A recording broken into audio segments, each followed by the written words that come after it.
Yeah, I'm loud. Great.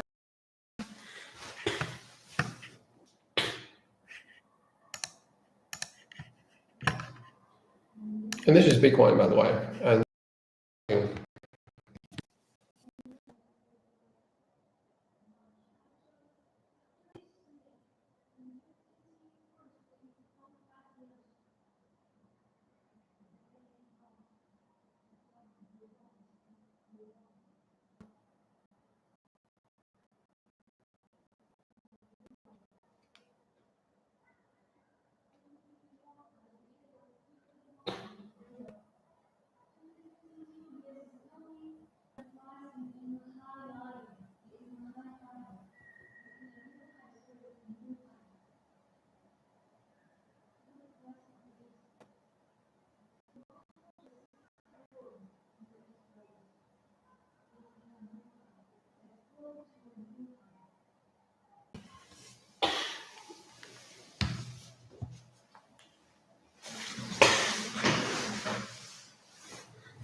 now you can see Bitcoin is going down right now. Let's continue our subject. Okay, let's continue our main topic today, which is the dominant theme in the macro level. We want to make it as concise and as clear as possible because we want to be articulate and we want to be well written in this stuff. I want to be an expert in this stuff, right? So you can speak very well. And so what to talk about first and what to talk about next is very important. The first thing is really about, we'll go back to the AI bubble right now.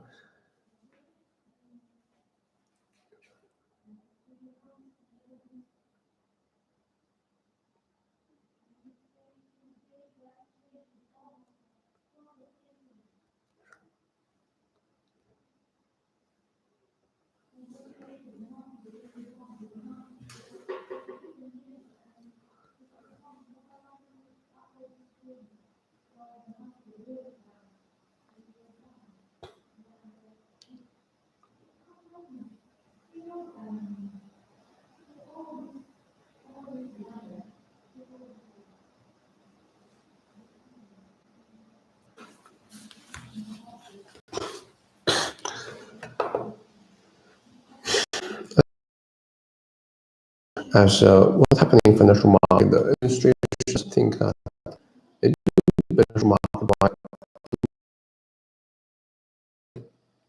assessing the liquidity and liquidity get out there, avoiding and moving accordingly. So I do think there's one problem moving into another direction. You see this chart many times, metal to gold, and we've learned something very important. I'll spend more time on this next week. But what surprised me is up to date. This is a fall off of gold recently, with the metal gold ratio has not picked up. That's really a surprise to us. That is really surprising to us. In recent weeks, every year, and this tight core between metal to gold ratio is tightening. And it's still gapping wide. We're learning that, but even more and more of this yen carry trade unwind. What they're doing, selling treasuries and buy Japanese bond. Why? Because Japanese interest rates have gone up. And so the US Treasury bill is less interesting. This is still above short-term rate in Japan, but less so much actually could continue in that direction if the current prime minister. So if she just called the snap election, I think this is for the weekend. And if you get a larger minority, larger majority, she will amplify fiscal spending even higher. That will probably take the interest rate higher. Nonetheless, the purple side is puzzling. I think it has to do with the deflation coming out of China and impacting the global ecosystem. Sure, we've seen more metal going up, but this is a ratio we're having careful about.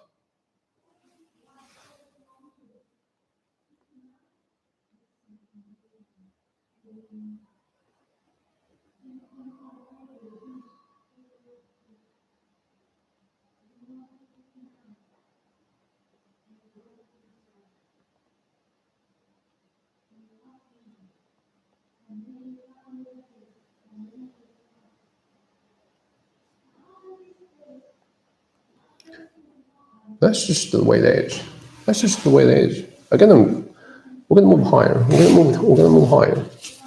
Sure, I've seen metal go up, but the ratio has been going down even further as gold going down. Most surprising here. I want to go through as I presented this chart in the last. No, I could. I shouldn't be doing that because have always been bearish for a while. I've been bearish for a while. When market going down, I kind of feel like take advantage of the situation. But sometimes I'm right, sometimes I'm not. Sometimes it just happens. It just happened.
Sure, I've seen some going up, but the ratio going down even further.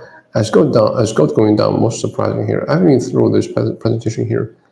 I have been presented this chart here last time, and we just have a sense something's going crazy a couple of weeks ago.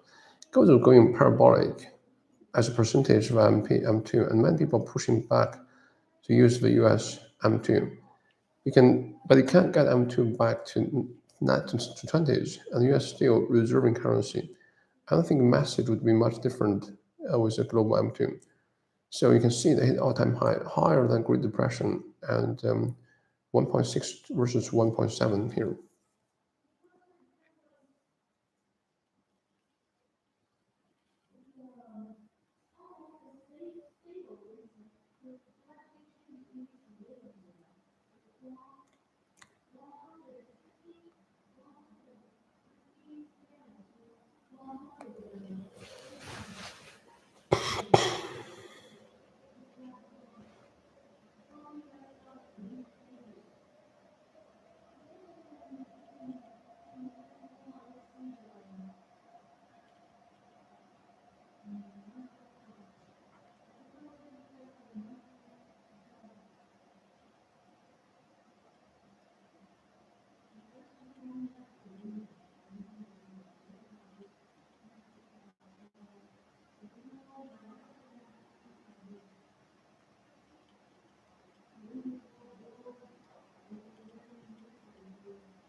to come down a bit. I think Bitcoin is really hurting the market, and I think really gold is really hurting the market because there's liquidity crunch. The funds flowing into AI become interesting. An investment opportunity that is while it's become a little shaky.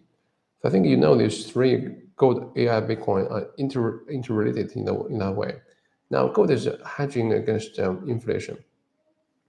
That it's true that inflation is telling us that inflation is resolving in downside. It's not moving up, but people are afraid of a future. That's why gold price has been going up. And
and him and her through this FTC. I think FTC is going after them, cutting the price of GLP-1 and all the way to 50. I think the price is 49.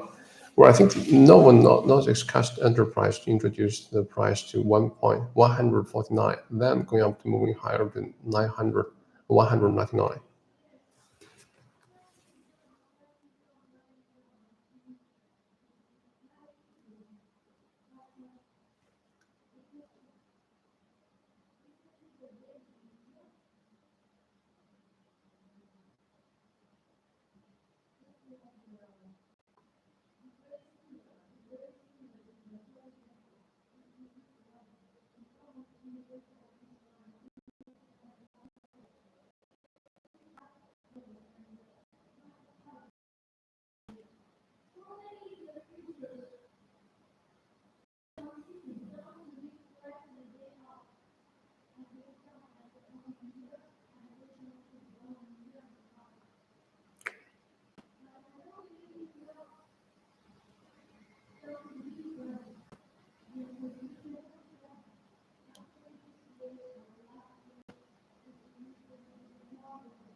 And the inflation is very tiny, revolving to the downside. It's not moving up, but this is something we should worry about, because historically, when inflation starts going down, it's probably not a good thing, because deflation is much to deal with.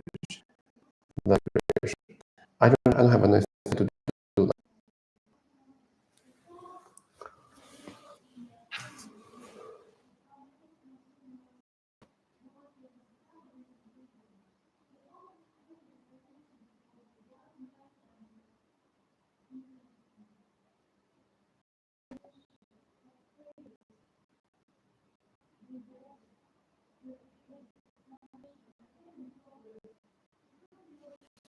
What's the Fed going to say next? I'm very surprised the Federal Reserve Governor Bosky said employment are very strong. He's looking for an overall employment rate. Now you have 1.7, 1.3 million, it's fairly low, and this immigrant stuff is not influencing immigrants. Employment rate is actually stay quite low overall. But if you see what's happening in the 16 to 24 years old, their employment having from 7% all the way to 10%. Last time, so I will get to this bottom, but still 10% is a very high unemployment rate.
Understand, entry-level jobs are disappearing, and so a very important demographic is not getting jobs.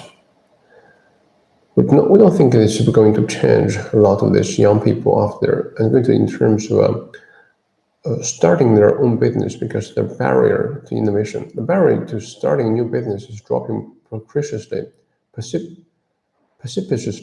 with AI. I'm just going to end this two chart. Once again, we're very optimistic about GDP growth. We think we're going into super productivity-driven boom. And just a reminder of step forward functions. Just remember the step function GDP growth.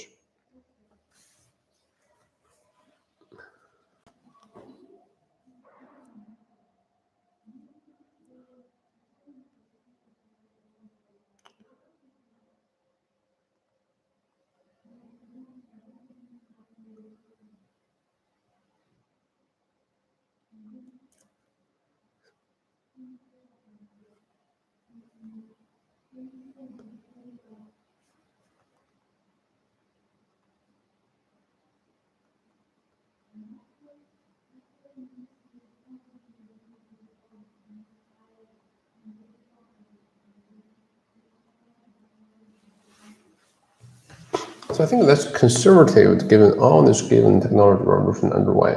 But finally, this is how we think about the innovation that's going to play out. The equity market, the market cap, is right-hand side. You can see that what happened in railway stocks as a percentage of a total global equity market cap in 2020 in 65%. And you can see where we're now, and we think the revolution is even bigger. As I mentioned, and really just starting in its first few years, at least you can see where we are. I think innovation is going on as a percent of global market cap. Again, we're beginning to think about this. We don't think about the equivalent of a tech bubble, but we're very happy that many people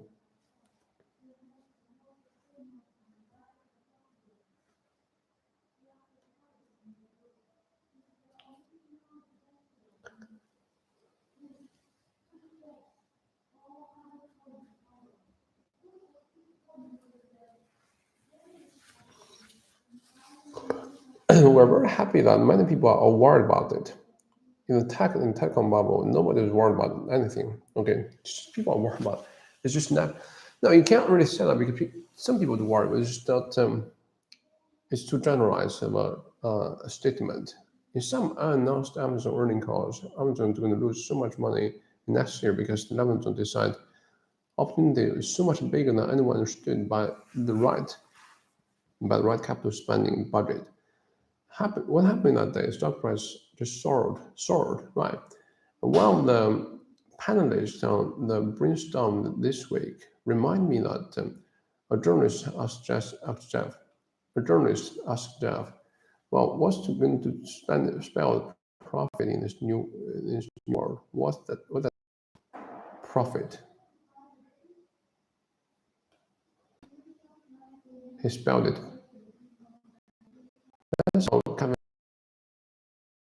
were back then. Those are driving the and those costs that paid heavy price for that over the next 3-4 years. And the fear in the market today isn't going down 10% because doubling down on capital spending next year.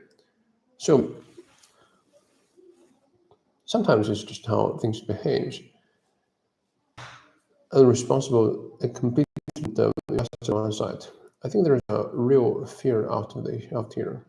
And that's one of the reasons gold went up. The fear of everything. Okay, fear of everything. This is very natural. I think I just think that this is why I wanted to do it well on the call today. I just think we're in a completely different area. No resemblance to late 1980s. I was out there, and I think we're in very exciting times, and I don't underestimate growth rate at this new technology area are going to be super going to spur.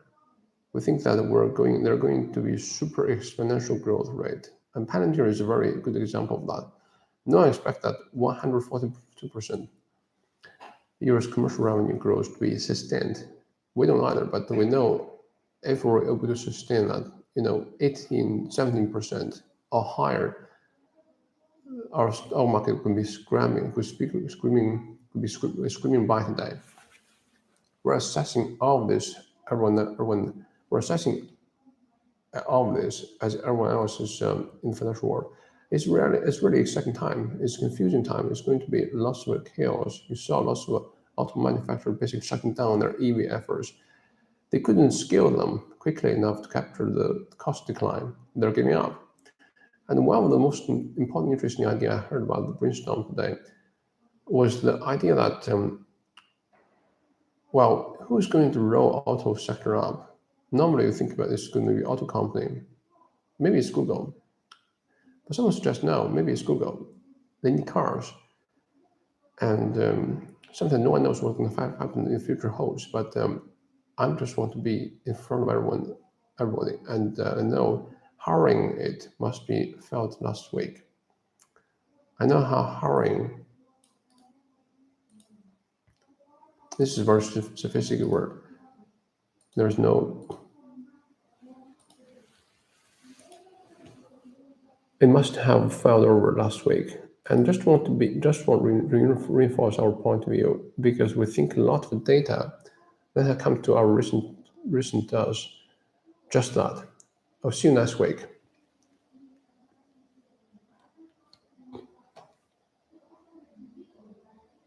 Greetings. It's Employment Friday. It's Employment Friday, but there's no employment report. We'll have that next week. But given all of the framework,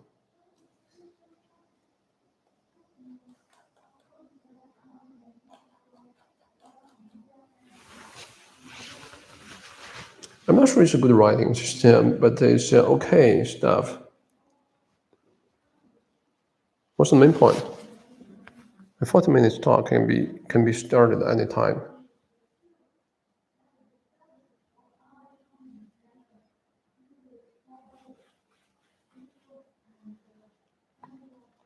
AI hype and crypto math now, macro statistics, but more macro variables like fast speech. Oh, interesting. This is what happened here.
So the infrastructure level and platform layer is different. Okay, that's the point I want to emphasize. Also, Bitcoin cycle is very important. We'll talk about Bitcoin and gold price in later. But now let's talk about all those major tech stocks. Mega 7 is still the most important stocks here. Then I'll talk about other stocks in the following order. Let me make sure we get everything right. Okay, let me make sure we get the.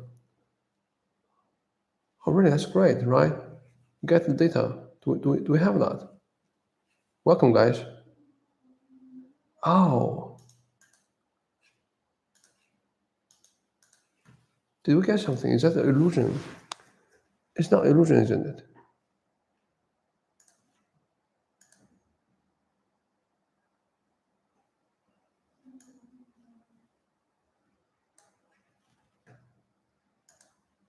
We have impressions. I hope we have some impressions.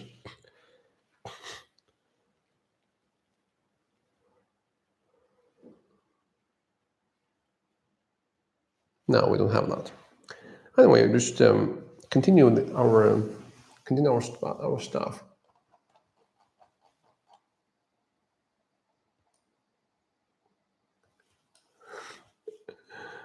Yeah, because I'm not putting the best effort into myself into here. Let's you can pick that up. Greetings, everyone, and let's talk about another story, which is crypto. Okay, crypto is very important right now. Let's just describe it. And let's talk about mortgage and the crypto and falling oil price, falling oil price. And greetings, everyone. Happy New Year! This is an eventful turn of the year. This is what it was an eventful turn of the year. And the government shutdown, and we're catching up with economic statistics. I'm going to be doing something a little bit different this time instead of normal drill, because like I give you a preview of later we're going to put out. At least I show you some chart to really go through the line of thinking what we have been processing last year, actually over the last year, actually over the last 3 years. We'll talk about the future, how important the inflation call is here, and I will start with rolling recession. We've talked about the rolling recession for a while. Now, why I'm bringing that up again today, where we had the GDP report last time. I did this webinar and showed real GDP growth at more than 4% an annual rate during the third quarter. This does not sound like a recession at all. This does not sound like a recession at all. And in fact, GDP now, a statistic out of Atlanta Federal Reserve suggesting the fourth quarter, when it's reported, could be as strong as 5% at annual rate. So I have to go back and we need to process that. What I mean, what we mean recession, and then all this GDP growth rate, and they've been the most part of positive for the last 3 years, and have been a very negative development. And I know most people know about them because either own homes or looking for a home or just cheaper rent, something like that. The housing market is very important. Okay, that's why we're going to talk about the housing market today. There's no wheels, which is natural, and you can see that it's really crushed the housing market. I remember when I started this business, I was in college. It was late 70s. Interest rate was soaring back then. I remember the housing market being low somewhere and 4 or 5 million units range. And now it's interesting thing that the population back then was somewhere in 22 million range in the United States. And today we're at 340 million people in the United States. Here we're back certain recession level, almost as bad as a housing crisis itself in 08-07, as well as housing was in late 70s. Now I think what's going to happen here is you have noticed President Trump has been focused on housing last few days. He has said that he's going to do a lot about housing affordability in next year or so. I think that's the response to election in New York and New Jersey and Virginia and all this about affordability. So last night the president announced that he would get his representatives to buy 200 billion mortgage bonds, which increased the demand for mortgage bonds. Should drive the interest rate down. And also, at least last week, 200 billion is very low number relative to the amount of mortgage debt out there, trillions and trillions of dollars. But nonetheless, that's his first attempt, and we'll see what happens. It hasn't had much impact on long-term interest rate today, but let's see what happens. We do believe that housing is getting set up for significant rebound, and I do believe interest rates are going to be one of the biggest reasons for rebound.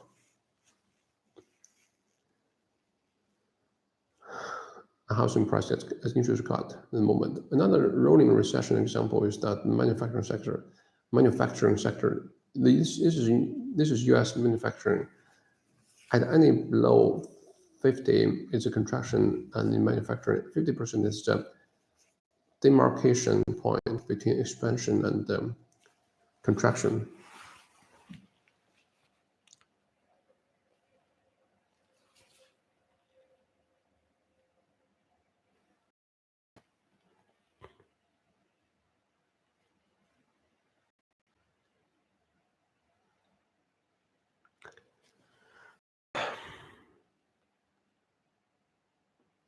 Expansion and contraction. As you can see that for now, nearly 3 years early, we have nothing but the contraction here in the United States when it comes to manufacturing. So this has been a part of rolling recession. To be sure that it's very unusual for manufacturing to contract for this long period of time. Usually shot sharp both ways and but not this time around. So we do believe rubber band is stretching for manufacturing rebound as well as during next year. Here, the leading indicator now, you can see that this is capital spending by non-defense capital good orders. The top line there, the purple line is with technology. The green line is without technology. As you can see, at the top line here, I found it's very interesting. Since 2000, we've been in this basis range. It seems that for top part of the chart, whenever we hit that 70 billion mark, we tend to go back down. When we broke out all that importantly, I think because AI and ChatGPT moment. But you can see that before that moment, we're able not only apart that the chart bottom was really putting the drag on total, and only recently has turned back up. And I think it's important and significant that this purple line here has broken out all-time highs and probably going up to the higher if going up higher. If our view on capital spending related to AI, including power, is corrected, this has been leading indicators starting to come out. We're here just getting old highs, and we're seeing breaking out, which could be quite significant. So the last chart I'm showing in terms of illustrating the rolling recession, I could show a little more. Anything having to do with the small business has had a very tough time over the last 3 years. The last one I will show is consumer confidence for three income categories: high income, mid income, and low income. This is measured by University of Michigan, and this is an index of survey started in the 1970s. I've been watching this my entire career, and something has changed recently. That's just the way to collect survey data. It used to personal some of the phones to deal with the problem, but now things are changing. I think this is the session we're gonna end, okay?